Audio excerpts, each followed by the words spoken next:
오늘 말씀은 주제는 안식이지만 영적인 차원에서 안식을 통해서 하나님이 우리에게 주시는, 또 하나님이 우리를 통해서 이루시고자 하시는 영원한 안식의 영광의 세계를 여러분들과 함께 말씀을 통해서 은혜로 나누고자 하는 것입니다.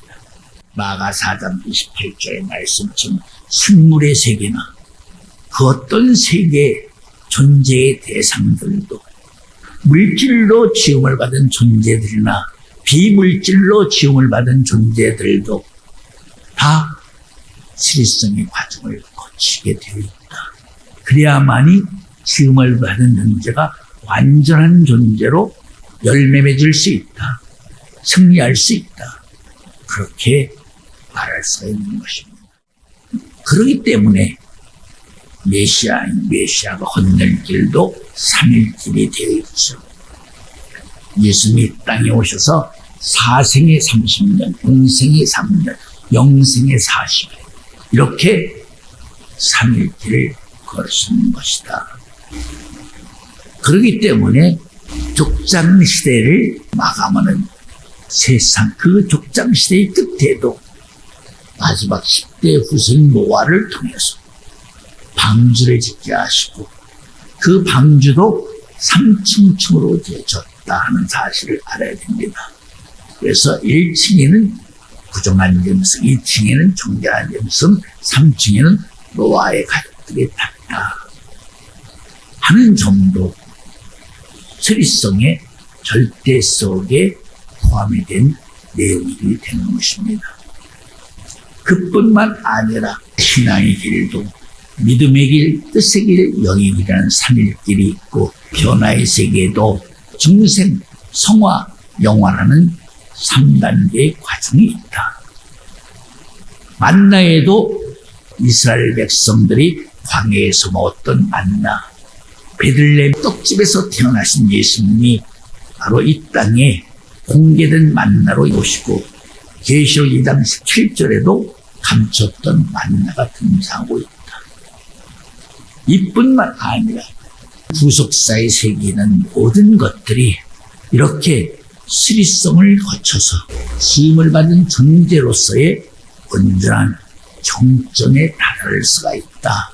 안전함에 이룰 수가 있다. 오늘의 말씀의 서두를 이렇게 진행한 것은 안식세계도 마찬가지라는 것이죠. 안식세계도 3번의 안식을 통해서 완전한 안식의 영광에 이를 수 있다라는 것을 결론적으로 여러분들에게 지속하기 위해서 그런 스리성의 세계를 여러분들에게 소개하는 것입니다. 예를 듣기 위해서 말하면 이스라엘 백성들에게 처음에 율법을 줬습니다. 그리고 두 번째 예수님이 땅에 오셔서 은혜와 진리의 말씀을 주셨습니다. 세 번째 재림의 마당에는 인자가 아버지 영광으로 오신다고 하신 말씀대로 아버지의 말씀을 주시는 것입니다. 그렇기 때문에 여러분들이 알다시피 구약 때는 촛불이라고 말하고 있고, 신약 시대를 전기불이라고 상징적으로 말하고 있고, 마지막 재림의 마당을 이사야 30장 26절 말씀처럼 7날의 빛과 같은 시대라고 말씀하고 있다는 것을 알아야 되는 것입니다.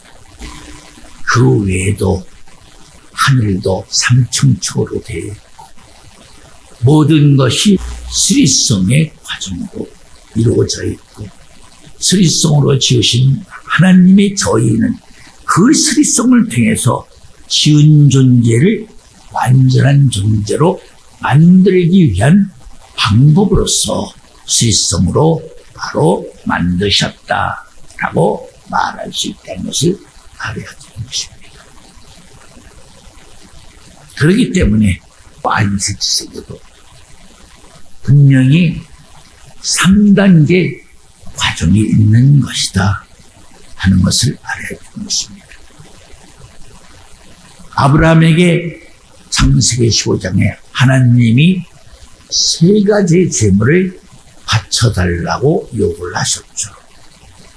그 이유는 하나님이 아브라함의 후손을 통해서 젖과 꿀이 흐르는 가나안 땅을 주겠다고 약속을 하신 데 대해서 아브라함이 그럼 그렇게 우리를 위해서 역사에 주시는 하나님을 위해서 저희들이 무엇을 해드려야 되겠습니까? 라고 묻자 하나님이 3년 된 암소, 3년 된 암염소, 3년 된 수양, 그리고 세 번째에는 몇 년이라는 말이 없습니다. 산비둘기와 집비둘기 새끼를 번제로 제사를 드려달라 요구하신 세 가지의 제사 방법도 첫 번째 구약의 마당을 위한 암소와 암염소, 신약의 마당을 위한 3년 된 수양, 재림의 마당을 위한 제물이 산비둘기와 집비둘기였다. 그러니까 구약의 마당을 제물은 짐승이었고 신약의 마당은 3년 된 수양, 예수님을 말씀하고 있죠.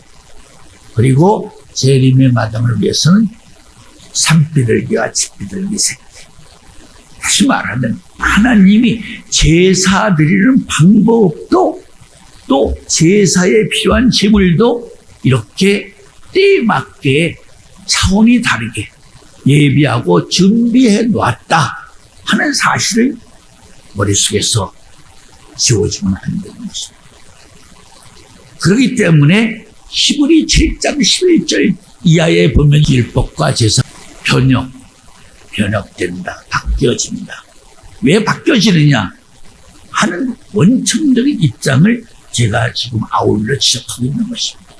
이미 하나님이 구약의 마당에서는 짐승으로, 신약의 마당에서는 예수님으로, 또 재림의 마당의 제물을 비상하는 존재죠. 영적인 제물이라는 소리죠. 이렇게 제사법도 하나님이 이미 3단계 과정으로 정해놓았기 때문에 당연히 제사의 방법도 달라지고 제물도 달라지게 돼 있다는 것을 히브리 7장 11절 이하에서 그것을 설명한 말씀이 되는 것입니다. 그런 의미로서 히브리 7장 11절부터 읽어주세요. 지금 말씀을 통해서 다시 한번 이해하시길 바라는 의미에서 읽게 하는 것입니다. 히브리서 7장 11절 말씀, 신약 359페이지. 레위 계통의 제사 직분으로 말미암아 온전함을 얻을 수 있었으면 백성이 그 아래서 율법을 받았으니 어찌하여 아론의 반차를 줍지 않고 멜기세덱의 반차를 줍는 별다른 한 제사장을 세울 필요가 있느뇨. 제사 직분이 변역한즉 율법도 반드시 변역하리니 이것은 한 사람도 제단 일을 받들지 않는 다른 지파에 속한 자를 가리켜 말한 것이라. 우리 주께서 유다로 쫓아나신 것이 분명하도다. 이 지파에는 모세가 제사장들에 관하여 말한 것이 하나도 없고 멜기세덱과 같은 별다른 한 제사장이 일어난 것을 보니 더욱 분명하도다. 그는 육체에 상관된 계명의 법을 좇지 아니하고 오직 무궁한 생명의 능력을 좇아 된 것이니 증거하기를 네가 영원히 멜기세덱의 반차를 줍는 제사장이라 하였도다. 전에 계명이 연약하며 무익함으로 패하고 율법은 아무것도 온전케 못할지라. 이에 더 좋은 소망이 생기니 이것으로 우리가 하나님께 가까이 가느니라. 자, 여기서 제가 두 군데만 지적을 해서 강조하겠습니다. 12절 말씀이 제사 직분이 변역한즉 율법도 다시 변역하리라. 제사 직분이 당연히 변역되게 돼 있었죠. 그날과 그때는 하늘의 천사 아들들도 모르고 오직 아버지만이 아신다고 하셨던 그때는 하나님의 주권, 아버지의 주권 속에 있는 것이죠. 그러나 제사가 바뀌고 제물이 바뀐다는 것은 이미 아브라함을 통해서 우리에게 밝히 보여준 내용이 된다. 다시 말하면 짐승의 피로는 원죄 유전죄를 사지 못합니다. 사범죄를 영구적으로 속해주는 것이 아니라 일시적으로 짐승의 피 속에 들은 생명을 이용해서 이례적으로 그것을 속죄를 받을 수 있습니다. 즉 다시 말하면 율법을 준 것은 죄를 깨닫게 하시기 위함이라. 죄를 깨닫기 위해서 율법을 준 것이 죄를 이기게 하기 위해서는 율법을 준 것이 아닙니다. 짐승의 피 속에 있는 짐승의 생명으로는 죄를 이길 수가 없습니다. 히브리 10장 1절 말씀처럼 율법은 장차 오는 좋은 일의 그림자라고 했거든요. 장차 오는 좋은 일의 실체가 되는 사람은 누구죠? 바로 예수님이에요. 예수님. 그분이 오시기까지는, 그분이 오셔서 그분이 우리에게 보혈의 피를 주시기까지는 그 그림자격으로 짐승의 피를 이용한다. 그런 의미가 되는 것이죠. 그러나 여러분들이 알다시피 예수님의 피로는 번제, 유전제, 사범제를 속죄의 은총을 입을 수 있다는 것을 알아야 됩니다. 그렇다면 이제 세 번째 제사를 생각할 필요가 있습니다. 아까 아브라함이 세 번째 제사는 제물을 산비둘기와 집비둘기 새끼로 드렸다. 예수님이 이 땅에 와서 물론 때에 따라서는 오병이어의 기사 이적을 행하시고 많은 기사 이적을 행하시기도 하셨습니다. 그러나 예수님은 세례 요한이 증거한 것처럼 나는 물로 너에게 세례를 주라. 내 뒤에 오신 이는 불과 성령으로 너에게 세례를 주신다. 예수님은 이 땅에 오셔서 요한이 그런 증거를 받았음에도 불구하고 성령으로 예수님이 이 땅에서 세례를 주신 적은 없어요. 그 이유는 요한복음 7장에 있듯이 예수님이 영이 성령이 되려면 구속사를 통해서 완전하게 구속사의 세계의 본질 근본을 다 이뤘다가 하신 말씀처럼 이루심으로써 사마의 원수를 깨시고 부활의 능력으로 하나님의 아들로 인정받으시는 그 순간에 바로 예수님의 영이 보혜사 성령, 진리의 성령이 되는 것입니다. 물론 예수님이 영생의 주가 되셔서 부활의 능력으로 하나님 아들로 인정받은 이 땅에 40일 동안 고전 2장 8절 말씀 영광의 주로 계시는 동안에 제자들에게 성령으로 세례를 주지 못하셨어요. 왜냐하면 아직은 그들이 성령으로 세례받을 사람들이 못 되었기 때문에 그렇게도 말할 수가 있음을 알아야 됩니다. 이 말씀을 하는 저희 속에는 재림의 마당에 등장하는 산비둘기와 집비둘기는 어떤 존재라는 것이죠? 바로 영적인 제물이 된다. 그렇게 말할 수가 있는 것이죠. 영적인 제물이라는 말은 이런 의미가 있는 것입니다.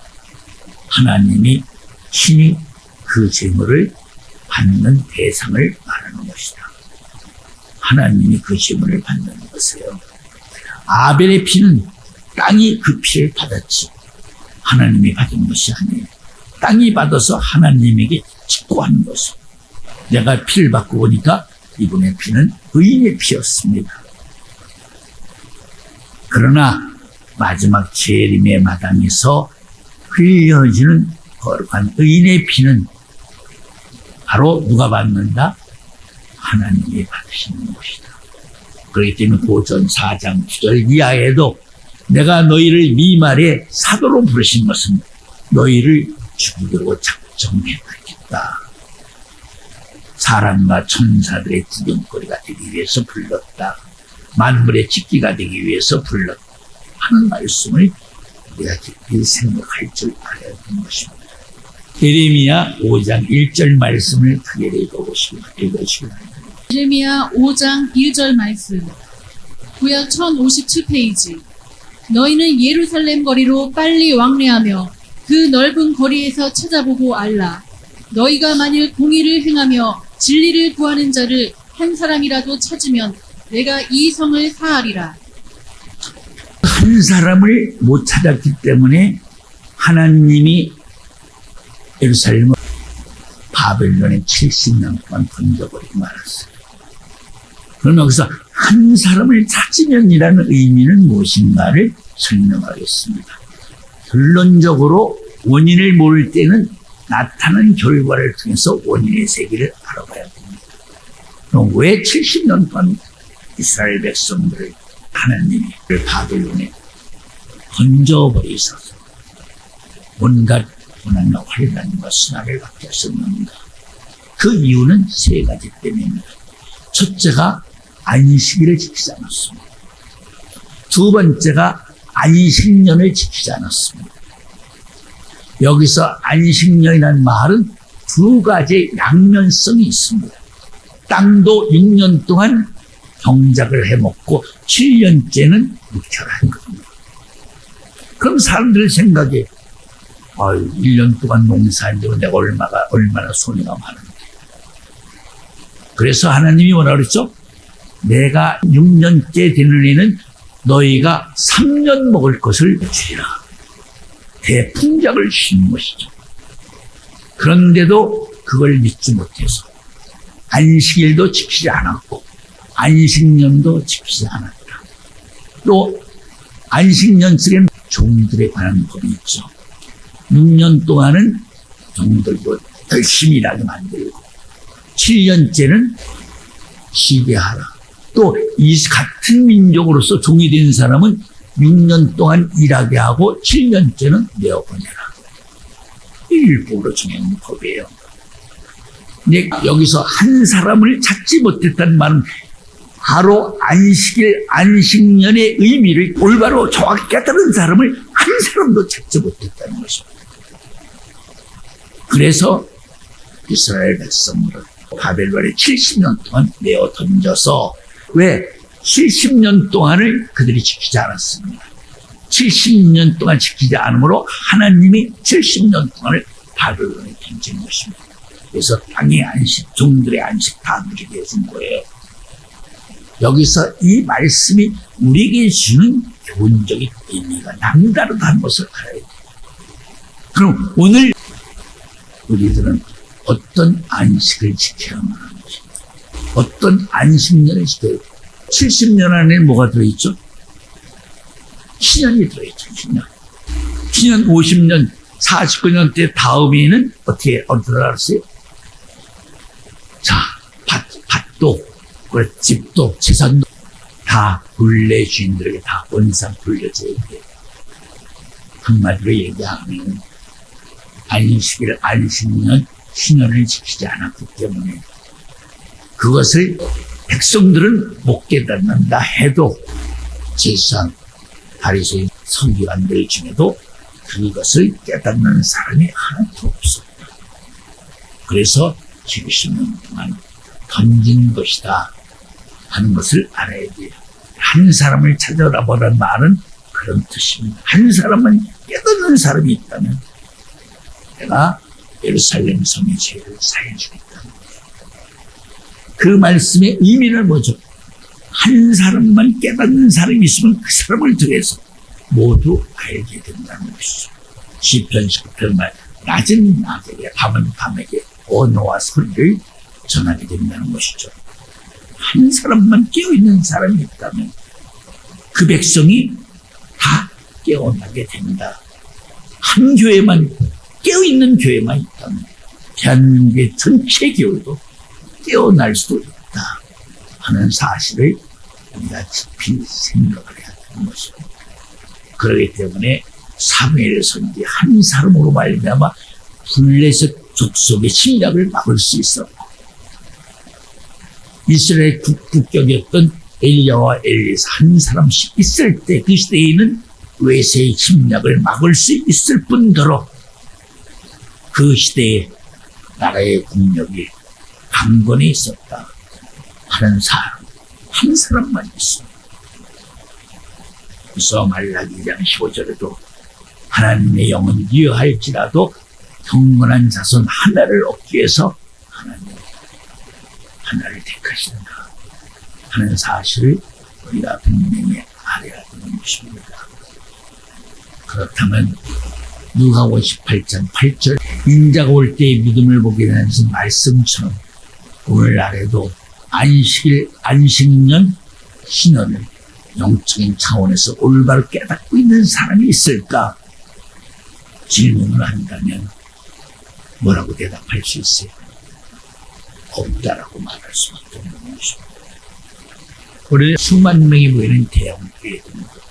주님의 날을 어떻게 지키느냐? 하루에 새벽부터 일정한 간격 시간을 두어서 계속적으로 예배를 인도합니다. 부목사들을 이용해서 시간마다 정해진 목사에서 예배를 인도하는 경우도 있고요. 큰 교회 중에는 바로 사회는 부목사가 보지만 담임 목사가 한 새벽에 한 말씀을 새벽에 5, 6번 예배를 통해서 녹음으로 말씀을 증거하게 한다고 해요. 그리고 낮 예배, 저녁 예배로 나눠져 있는데 성도들의 편의를 위해서 주일날, 그렇죠? 주일을 지키는 방편과 구별을 만들어서 주일날은 꼭 성전에 와서 한 번은 예배를 드리고 어디를 가도 가라. 그래서 주일날 새벽 예배에 참석하든지 낮 예배에 참석하든지 저녁 예배에 참석하든지 한 번 참석하면 안식일 주님의 날을 지킨 것으로 인정을 해준다는 것입니다. 그것이 보편화된 상례라고 말할 수가 있는 것입니다. 우리나라 대형교회가 그런 말이죠. 그래서 주일날 주님의 날 어디 여행을 갈 사람, 가족들과 야외를 간다거나 외출을 한 사람들은 다 새벽 예배에 모이고 자기들 갈 곳을 간다는 거예요. 그렇기 때문에 대형교회일수록 새벽 예배에 참여하는 사람들이 제일 많대요. 은혜의 차원에서 새벽 예배에 참여하는 사람들이 또 낮 예배, 저녁 예배 다 참여하는 것이 아니라 외출하기 위해서 일찌감치 새벽 예배에 많이 참여하는 경우도 좀 부지기수라는 것입니다. 그런 사고적 의식, 방식, 방편을 이용하는 그 사람들은 정말 주의 날을 성수하지 못하는 사람들이에요. 자, 다시 본래의 말씀으로 돌아오죠. 출애굽기 20장에 보면 십계명이 나오는데 그 십계명 중에서 안식일에 대한 말씀이 하나님의 계명 중에서는 제일 길어요. 자, 출애굽기 20장 읽어봐. 출애굽기 20장 8절 말씀, 구약 112페이지. 안식일을 기억하여 거룩히 지키라. 엿새 동안은 힘써 내 모든 일을 행할 것이나 제7일은 너의 하나님 여호와의 안식일인즉 너나 내 아들이나 내 딸이나 내 남종이나 내 여종이나 내 육축이나 내 문 안에 유하는 객이라도 아무 일도 하지 말라. 이는 엿새 동안에 나 여호와가 하늘과 땅과 바다와 그 가운데 모든 것을 만들고 제7일에 쉬었습니다. 그러므로 나 여호와가 안식일을 복되게 하여 그날을 거룩하게 하였느니라. 다시 말하면 바로 오늘 이 본문을 선택한 창세기 2장 1절부터 3절 말씀은 우주 만물을 지으시고 또 궁창의 세계를 지으시고 아직 죄가 탄생되기 전에 말씀하신 그 내용의 세계라는 것을 알아야 됩니다. 죄가 있기 전에는 안식을 하셨습니다. 죄가 있고 죄가 생기고 난 후에는 안식이 깨어지고 말았죠. 깨어진 안식을 회복하기 위해서 요한 5장 17절 말씀처럼 내 아버지께서 일하시니 나도 일한다 하는 말씀을 하셨다는 사실을 하더니 그저 알지 못했다는 것입니다. 다시 말하면 자, 율법을 준 목적이 뭐라고 했어요? 죄를 깨닫게 하는 것이라고 했어요. 그럼 죄를 깨닫는다는 그 죄의 본질은 무엇일까? 그런 것도 우리가 분명히 알아야 될 내용의 세계입니다. 여기서 죄를 깨닫는다는 말은 구약 때의 백성들로서는 도무지 알 수 없는 그런 세계에 국한되어 있는 부분이라고 말할 수 있습니다만은 그러나 원리적인 입장으로 말한다면 죄가 발생된 것이 어디예요? 에덴 동산입니다. 하늘의 발등상이 되는 이 땅에서 지음을 받은 인간의 죄가 처음 발생된 것은 에덴 동산이죠. 아담과 하와가 흑사람코의 생기름으로 생명이로 에덴 동산에서 이끌림을 받아서 하나님이 어린 생명에게 주신 첫 계명 원식의 문을 받고 그가 불순종함으로 말미암아 쫓겨났죠.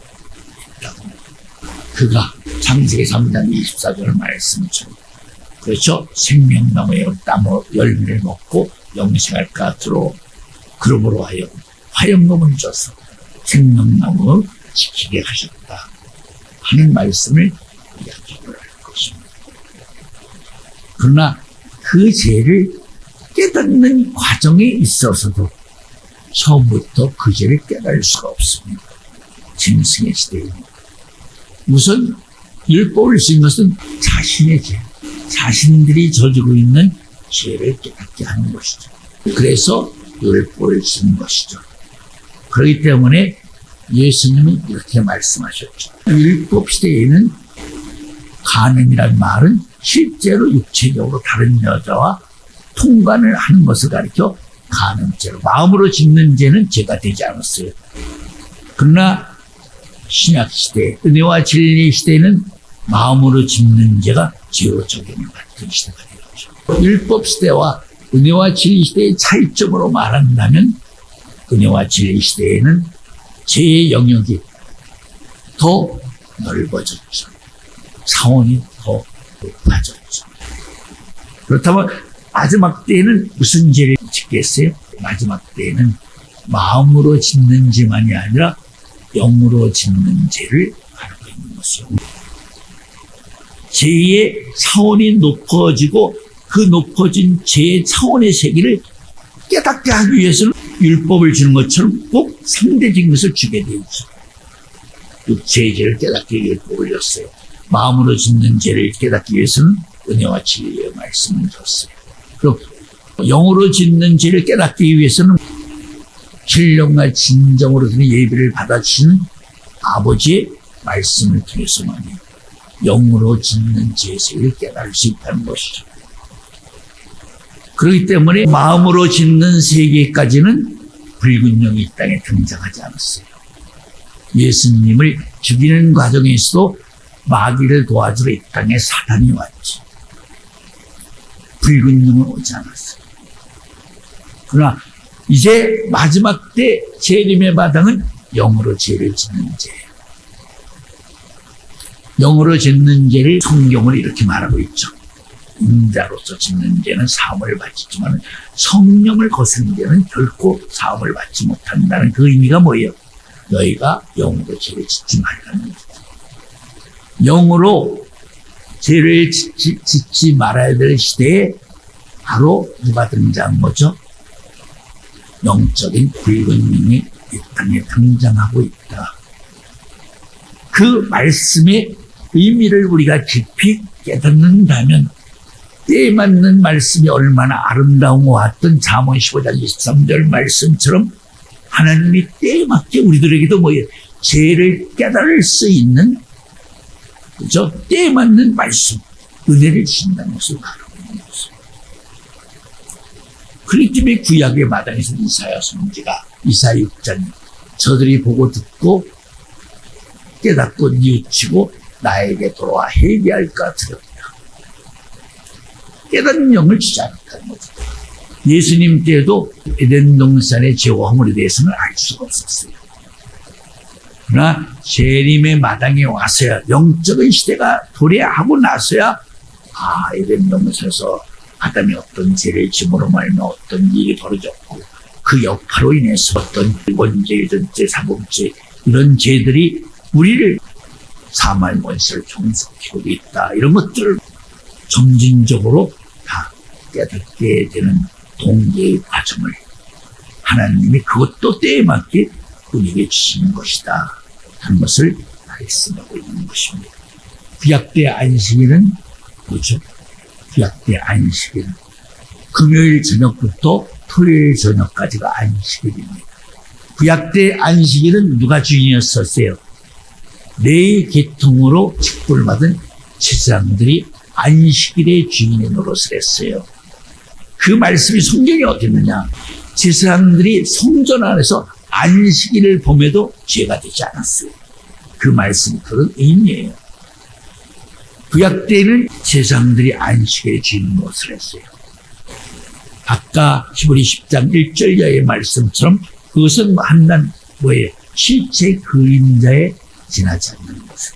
안식일의 주인이 실제적으로 존재해야만 안식일이 될 수 있는 것이에요. 그래서 예수님이 이 땅에 와서 내가 바로 곧 안식일의 주인이다 말씀하신 것이에요.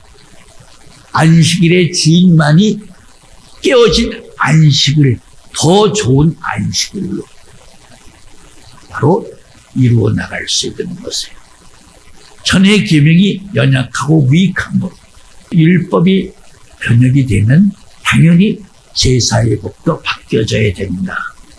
그런 의미의 제가 제사장, 제물들을 설명하는 것이에요. 즉 다시 말하면 구약 마당에서 제사를 인도하는 안식일의 주인격으로 그림자로 역사했던 제사장들이 뭐예요? 죄를 지는 사람입니다. 죄를 이길 수 있는 능력이 없는 사람들이에요. 그렇기 때문에 그들은 계속적으로 끊임없이 반복적인 제사를 드려야 되는 것이죠. 그런다고 해서 짐승의 피가 아까 말한 것처럼 죄를 영구히 사해줄 수가 없어요. 또 안식일의 그림자 주인 역할을 했던 제사장들도 끊임없이 태어났다 죽고 태어났다 반복적인 수명이 안정인 제사장들이기 때문에 끊임없이 제사장들이 바뀌어야 돼요. 자, 그렇기 때문에 예수님은 어떤 분이에요? 이사야 53장 10절 말씀처럼 자기의 육체만 제물로 드린 것이 아니고 자기의 영혼조차 제물로 바쳤다. 이사야 53장 10절 말씀. 자기의 영혼을 속번제물로 상제사 드렸다. 몸만 우리에게 준 것이 아니고 영혼까지. 예수님. 그 예수님은 자 부활의 능력으로 하나님의 아들로 인정받으셨죠. 하나님의 아들로 인정받는 그 직책의 직무가 뭐예요? 하늘의 사도이시며 하늘의 대제사장이시다. 히브리 3장 1절 이하의 말씀이고요. 히브리 7장 5장에도 바로 부활의 능력으로 하나님의 아들로 인정받으심으로써 그가 하나님 아들과 방불한 제사장 멜기세덱이 됐다는 것이죠. 멜기세덱이 곧 뭐예요? 의와 살령 평강의 왕이시오. 이사야 9장 6절 말씀에 의하면 다윗의 보좌 위에서 내가 하늘의 나라를 이루시라고 하신 영존하신 아버지가 되신 것이기도 하시죠. 그렇기 때문에 구약의 안식일은 당연히 누군가 그 안식일을 변혁시켜야 될 사람이 등장을 해야죠. 등장을 해야 될 그 사람을 누가 이미 예비하고 준비했죠? 아브라함이 예비하고 준비했죠. 3년 된 시향을 제물로 바쳤기 때문에 때가 차심에 예수님의 말씀 육신에 오셔서 더 좋은 제사장이 되시고 더 좋은 제물이 되시는 분으로서 그 역사를 이루신 멜기세덱이 되는 과정이 뭐예요? 멜기세덱 반사를 따라가셨다는 말씀이죠. 히브리 6장 20절 우리를 위하여 그리로 들어가셨느니라. 그래서 바로 시편 110편 4절 말씀처럼 여호와가 맹세하기를 내가 관찰 통해 영원히 하늘의 대제사장이 되리라. 그래서 예수님은 맹세 없이 되신 분이 아니라 하나님의 맹세로서 이렇게 관찰을 통해서 하늘의 대제사장 멜기세덱이 되신 분이시다 하는 것을 우리가 분명히 알아야 되는 것입니다. 여기서 한 가지 정말 주연 말씀을 합니다. 멜기세덱을 모르는 사람은 참 안식을, 참 주의를 모르는 사람. 어린 아이와 같은 신앙으로 주님의 날을 지키러 다니는 사람. 이해가 됩니까? 히브리 5장 11절에 나와 있잖아요. 11절입니다. 멜기세덱은 장성한 자와 초보의 신앙이 뭐예요? 기준이에요. 멜기세덱을 모르는 사람은 절대 장성한 신앙이 아니에요. 초보의 신앙이에요. 젖이나 먹고 당연한 식물을 먹지 못하는 초보의 신앙을 히브리 5장 11절부터 말씀을 하고 있죠. 여러분들이 이 정도 알아야 돼요. 사도행전 1장 11절에 보면 예수님이 승천하시면서 축도하시면서 승천하시죠. 군대를 오리라. 그럼 예수님이 올라가신 그것이 우편보좌예요. 그 우편보좌는 에덴 동산 한가운데 생명나무에 있던 자예요. 생명나무는 만유 위에 계시던 분이 에베소 4장 5절 말씀 만유 안으로 들어오신 분이에요. 본래 그분이 계시던 자리는 어디에? 만유 위에. 이 말씀을 잘 이해해 주시기 바랍니다. 그러니까 예수님이 지금 우편보좌에 계신 것은 뭐예요? 본래 그분이 계시던 만유 아버지의 집으로 가신 것이 아니라 만유 안에서 내 원수가 내 발등상에 무릎 꿇까지 그 영광을 받기 위해서 지금 우편보좌에 중보자의 자리에 계신 것입니다. 그러니까 우편보좌에 계신 그분은 누구예요? 그분이 멜기세덱. 그러나 그분이 멜기세덱이 된 것은 우리를 위해서 멜기세덱이 된 것이 본질적인 그분의 영광은 멜기세덱이 아니라 말씀이신 바로 하나님이셨던 거죠. 바로 이 땅에서 예수님은 본질 근본이 그분은 태초의 말씀이셨어요. 그분이 만물을 지으시고 그로 말미암아 만물이 다 존재하고 있는 것입니다. 히브리 1장 1절부터 3절 말씀이 나와 있습니다. 그분이 만물을 지으신 분이기 때문에 그분으로 말미암아 만물의 세계가 지금도 질서 정말 조화롭게 다 운행되고 있는 것이다 하는 사실을 알아야 됩니다. 그렇기 때문에 그분이 만물을 지으신 분으로서 만물에 대한 책임을 가지시고 책임을 질 수 있는 유일한 분이지 다른 사람은 만물을 지은 데 대한 책임을 지지 못해요. 책임을 지을 수가 없어요. 그러나 여러분들이 알아야 돼요. 예수님의 십자가의 삶과 첫째, 죄의 문제를 해결하고 계시는 것입니다. 둘째로 마귀가 하는 일을 멸하게 하시기 위해서 오시는 것입니다. 마귀를 멸하러 오신 것은 아니에요. 마귀를 멸해야 될 사람은 누구죠? 사람이 마귀를 멸해야 되는 것입니다. 그렇기 때문에 철저히 원색을 가진 아이를 탄생시켜야 되는 것입니다. 그가 마귀를 멸할 수 있는, 무릎 꿇게 할 수 있는 그 존재가 된다 하는 점을 알아야 되는 것입니다. 믿음의 조상인 아브라함을 통해서 후속사의 세계를 제일 먼저 개입한 사람이 누구였다? 멜기세덱이었다는 것을 알아요. 후속사의 세계를 누가 시작했어요? 분명히 멜기세덱이 시작했죠.